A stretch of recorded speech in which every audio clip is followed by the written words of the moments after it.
Hello friends, आज हम बात करेंगे ज्योग्राफी के बारे में। ज्योग्राफी में भौगोलिक चिंतन के बारे में अगर हम बात करते हैं तो जो हमारा पेपर है वो थोड़ा सा पढ़ने में हमें बोरिंग लगता है और थोड़ा सा टफ है बेसिकली ज्योग्राफर्स के बारे में पढ़ना। तो यहाँ पर हम बात करेंगे आज कि कैसे हम एक एक भूगोलवेता, जैसे कि अगर हम बात करें भौगोलिक चिंतन के बारे में, तो भौगोलिक चिंतन में हमारे जितने भी ज्योग्राफर्स हैं या भूगोलवेता हैं, तो उनके बारे में अगर हम देखें तो वो हमें जो पढ़ने हैं यूनानी भूगोलवेता, दूसरा हमारा है रोमन भूगोलवेता,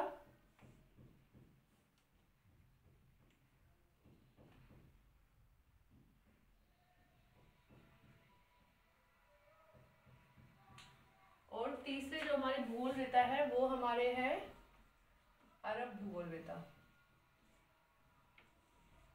ठीक है, जो हमारे तीन तरह के तीनों हमारे भूगोलवेताएं हैं, यूनानी भूगोलवेता और हमारे रोमन भूगोलवेता और हमारे अरब भूगोलवेता। तो जो हमारे यूनानी भूगोलवेता है ये हमारे ग्रीक भूगोलवेता भी इनको हम कहते हैं। या जैसे कि अगर एग्जाम में क्वेश्चन आ जाता है कि यूनानी भूगोलवेता कौन से है या फिर ग्रीक, तो आपको कंफ्यूजन नहीं होना है, दोनों एक ही है, यूनानी और ग्रीक। अब इनके बारे में हमारे भूगोलवेता जो है इनका क्या है कि इनके हमारे पास बहुत सारे क्वेश्चंस बनते हैं कि इनमें कौन कौन से भूगोलवेता है या कौन कौन से ज्योग्राफर्स इनके अंतर्गत आते हैं। अगर हम बात करें कि इनमें कौन कौन से आते हैं तो होता क्या, हमारे साथ में हम इनको याद कर रहे हैं तो हर एक में मान लो 5, 6, 7 ज्योग्राफर्स आ रहे हैं, तो हम उनको जब देखते हैं या याद कर रहे हैं हम उनको, तो उनका जो सीक्वेंस है वो हम भूल जाते हैं या कभी कभी आपस में मिक्सअप हो जाता है कि ये जो ज्योग्राफर है ये इसके अंतर्गत आता है, ये इसके अंदर, मेरे साथ भी ऐसा ही होता है। ठीक है, तो अगर हम बात करते हैं, आज हम जो बात कर रहे हैं सबसे पहले वो आज हम करेंगे ग्रीक या फिर हमारे जो है यूनानी भूगोलवेताओं की। तो ग्रीक या यूनानी भूगोलवेताओं के बारे में आपने कुछ नाम सुने होंगे, जैसे कि हमारे हैं होमर है, थेल्स है, एनेक्जीमेंडर है, हेकेटियस है, अरस्तु है, प्लेटो है, हिप्पारकस है, पोसिडोनियन है, इरेटोस्थनीज है।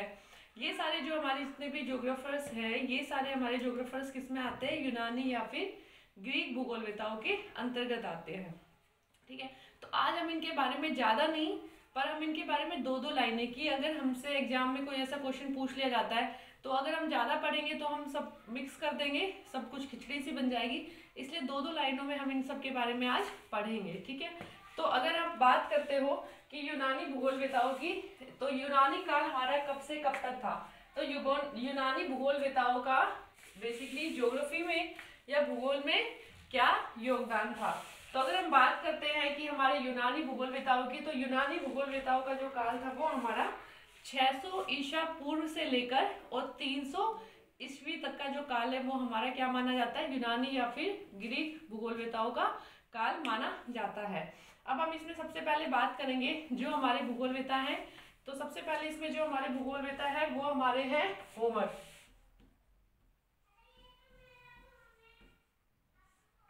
होमर के बारे में अगर हम बात करते हैं तो होमर का जो योगदान था वो क्या था, होमर ने 2 महाकाव्य लिखे थे जिनका नाम था इलियड और ओडिसी। इलियड और ओडिसी। ठीक है, उसके बाद में दूसरे नंबर पर आते हैं हमारे थेल्स ज्योग्राफर। थेल्स जो थे इन्हें हम आयोनियन दर्शन के पिता भी कहते हैं। मतलब ये बेसिकली उसके शॉर्ट्स है कुछ कुछ कि इनमें से क्या क्या इंपॉर्टेंट था वही मैंने यहाँ पे लिया, वही मैं आप लोगों को बता रही हूँ। थेल्स को हम आयोनियन दर्शन का पिता भी कहते हैं। दूसरा, थेल्स ने ज्यामिति जो हमारी होती है ट्रिग्नोमेट्री, ज्यामिति के प्रमेयों की रचना की थी। आप चाहो तो साथ में आप अपने शॉर्ट नोट्स बनाओगे तो उसमें आप लिख भी सकते हो।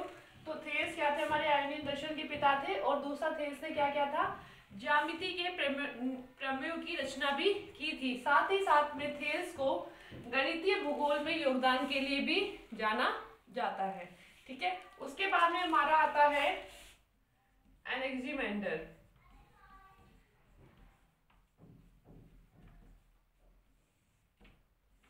ये हमारे तीसरे यूनानी भूगोलवेता है। अगर हम एनेक्जिमेंडर की बात करें तो एनेक्जिमेंडर ने सबसे महत्वपूर्ण जो कार्य किया था या योगदान था वो क्या था?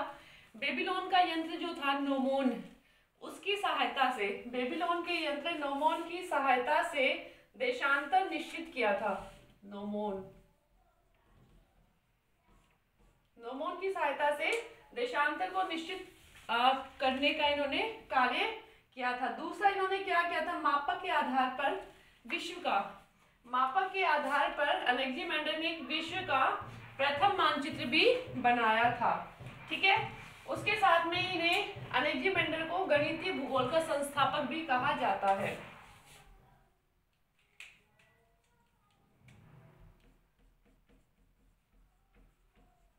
गणितीय भूगोल का संस्थापक भी कहा जाता है। किसको? एनेक्जिमेंडर को। तो अभी हमने यहाँ पर देखा होमर, थेल्स और एनेक्जिमेंडर। उसके बाद में आता है हेकेटियस। ये थोड़ा इंपॉर्टेंट है क्योंकि हेकेटियस को भूगोल का पिता कहा जाता है। क्या कहा जाता है? हेकेटियस को भूगोल का पिता कहा जाता है।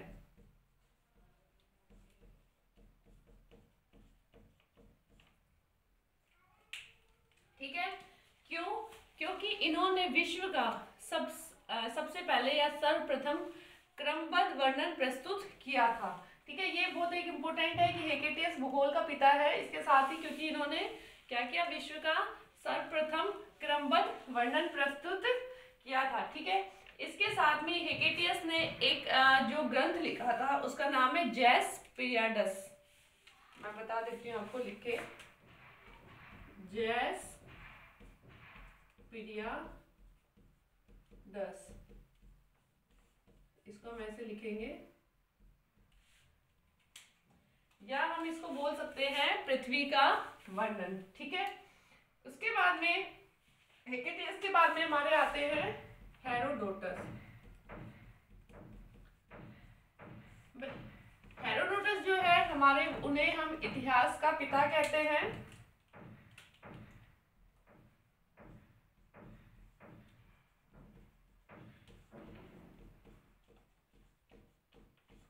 अब आपको यहाँ पे कंफ्यूज नहीं होना है, दोनों अलग अलग है। अगर हम बात करते हैं हेकेटियस की तो हेकेटियस हमारे भूगोल के पिता है, और अगर हम बात करते हैं हेरोडोटस की तो हेरोडोटस हमारे क्या है?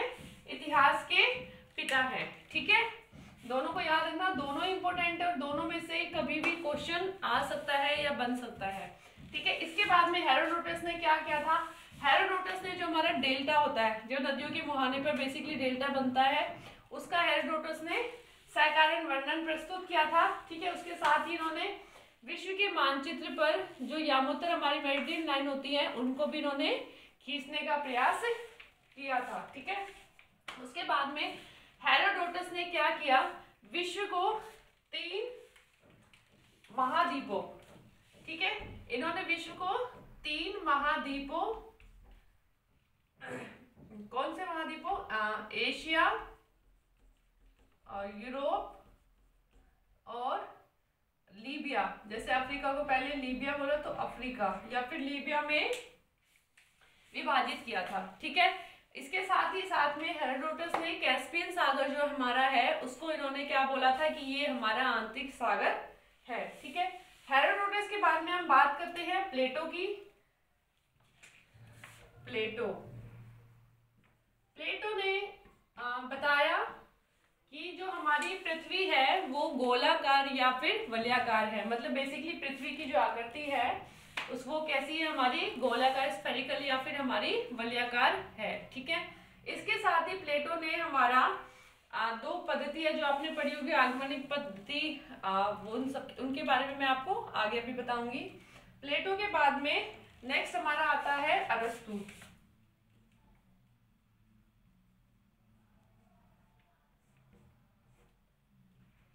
अरस्तु की अगर हम बात करते हैं तो आपने हमारी नियतिवाद, संभववाद, इन सब के बारे में पढ़ा होगा।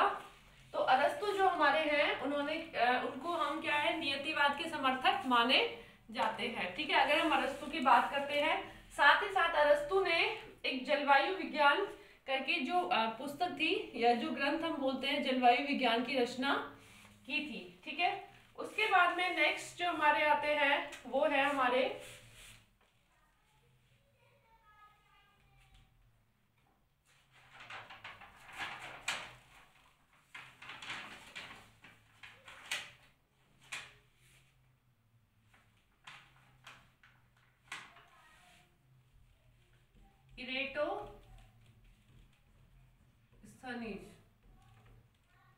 इरेटोस्थनीज आप सबने काफी बार नाम सुना होगा जो भूगोल पढ़ते हैं।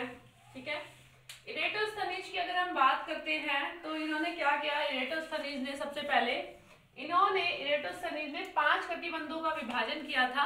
5 कटिबंध जो हमारे हैं उसमें इन्होंने क्या बोला, एक हमारा उष्ण कटिबंध है, 2 हमारे शीतोष्ण कटिबंध है और 2 हमारे शीत कटिबंध है। तो टोटली हमारे कितने हो गए, इन्होंने 5 कटिबंधों के बारे में हमें बताया। एक उष्ण, 2 शीतोष्ण प्लस में 2 हमारे शीत कटिबंध। ठीक है, अच्छा दूसरा इन्होंने एक महत्वपूर्ण काम किया था, इन्होंने भी नौमोन की सहायता से विषुवत रेखा की लंबाई, विषुवत रेखा के बारे में आप सब जानते हैं, तो नौमोन की सहायता से विषुवत रेखा की लंबाई ज्ञात की थी। ठीक है, दूसरा इनका एक महत्वपूर्ण वर्ड आता है एक्यूमेन। एक्यूमेन क्या था कि जो विश्व में जो बसे हुए वास योग्य क्षेत्र थे, ठीक है, उनको इन्होंने जो नाम दिया था वो था एक्यूमेन। ये भी एक इम्पोर्टेंट वर्ड है और ये कई बार पूछा जाता है। आगे इसके बारे में हम एक बार एक्यूमेन, इसके बारे में हम फिर से चर्चा करेंगे जब हम आगे रोमन और अरब भूगोल विधा पढ़ेंगे। उनमें भी एक्यूमेन को ही एक दूसरे वर्ड के रूप में, एक दूसरे शब्द के रूप में वर्णन किया गया है।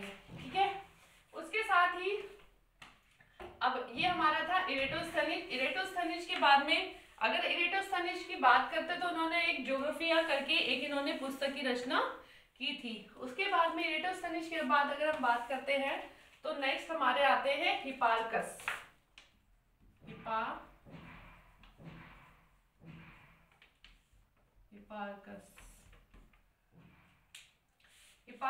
हिपार्कस ने क्या किया था, अक्षांश और देशांतर। अच्छा, अक्षांश और देशांतर हमारे क्या हैं, ये आप लोग अगर भूगोल पढ़ रहे तो आपको बताने की जरूरत नहीं है, लेकिन अगर फिर भी कोई नया है या जिसको नहीं आता है कि अक्षांश देशांतर क्या है, बेसिकली हमारे लॉन्गिट्यूड और लैटिट्यूड, तो आप चाहो तो मैं आपको इसके लिए एक स्पेशल अलग से वीडियो बना के आपको बता सकती हूँ कि हमारे अक्षांश देशांतर क्या है, क्योंकि बेसिकली भूगोल में तो अक्षांश देशांतरों का बड़ा। तो इन्होंने क्या किया था, अगर हम हिपार्कस की बात करें तो हिपार्कस ने अक्षांश व देशांतर के आधार पर इन्होंने क्या किया था, विश्व को 11 जलवायु प्रदेशों में विभाजित किया था। विश्व को क्या किया था, 11 जलवायु प्रदेशों में, 11 जलवायु प्रदेशों में विभाजित किया था। ठीक है, दूसरा इन्होंने एक और महत्वपूर्ण काम किया था, इन्होंने वृत्त को, जो हमारा ग्लोब है, ठीक है, उसको इन्होंने क्या किया था, 360 डिग्री में विभाजित किया था। ठीक है, उसको भी इन्होंने 360 डिग्री में विभाजित किया था। और साथ ही साथ अगर हम बात करें हिपार्कस की तो एक और इनका महत्वपूर्ण कार्य है प्रक्षेप। प्रक्षेप आप सब जानते होंगे, प्रक्षेप या बेसिकली हम जिनको बोलते हैं प्रोजेक्शन के बारे में आप जानते हैं। आप चाहो तो इसके लिए भी मुझे बोल सकते हो, प्रोजेक्शन प्रैक्टिकल का जो हमारा पार्ट है उसके ऊपर भी मैं आपको वीडियो बना सकती हूँ। प्रोजेक्शन हमारे प्रोजेक्शन के जितने भी टाइप्स हैं उन सब के बारे में हम पढ़ सकते हैं और मैं आप सबको उन सबका जितना भी प्रोजेक्शन हमारे में आपको बना के दिखा सकती हूँ और वो प्रैक्टिकल में काफी इजी होता है। प्रोजेक्शंस की अगर हम बात करते हैं तो उन्होंने जो प्रक्षेप बनाया था उसमें हमारा लंब रेखीय और समरूपीय, लंब रेखीय और हमारा लंब रेखीय जो हमारा ऑर्थोग्राफ और हमारा समरूपीय प्रक्षेप जो थे, इन वो दोनों किसने दिए थे, हमारे हिपार्कस ने दिए थे। ठीक है, उसके बाद में देन लास्ट हमारा आता है पोसीडोनियन। ये हमारा लास्ट यूनानी भूगोल विधा है। पोसिडोनियन को आप जो हमारा पोसिडोनियन है वो हमारे क्या थे, सागरीय जो हमारा विज्ञान था, जो बेसिकली हमारा ओशन का पार्ट है, उसके विशेषज्ञ माने जाते हैं। इन्होंने जो पुस्तक लिखी थी उसका नाम था द ओशन, ठीक है।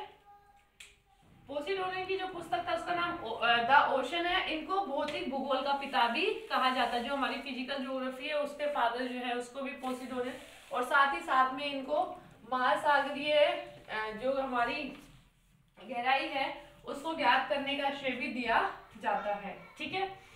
अभी अगर हम बात करते हैं तो हमारे अभी तक हमने टोटल कितने 10 यूनानी भूगोलवेताओं के बारे में पढ़ा है। अगर आप चाहो तो हम फिर से एक बार रिपीट कर सकते हैं हमारे कौन कौन से है।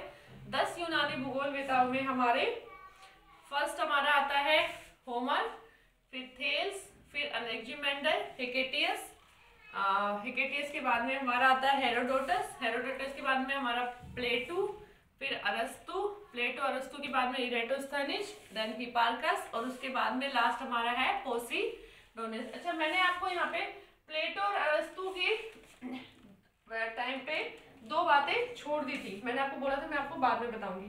तो अगर हम बात करते हैं प्लेटो की और अरस्तु की, तो जो हमारी पद्धति है आगमनिक पद्धति और निगमनिक पद्धति, वो हमारी किसने दी थी, प्लेटो और अरस्तु ने। ये भी एक इंपॉर्टेंट क्वेश्चन है, बहुत इंपॉर्टेंट क्वेश्चन। इन दोनों में हम कंफ्यूज हो जाते हैं कौन से ने कौन सी पद्धति दी थी। तो अगर हम बात करते हैं प्लेटो की, तो प्लेटो ने हमारी सामान्य से विशिष्टता की ओर, सामान्य से विशिष्टता की ओर जो पद्धति जिसको हम बोलते हैं निगमनिक पद्धति, मैं आपको यहाँ पे लिख के बताती हूँ, निगमनिक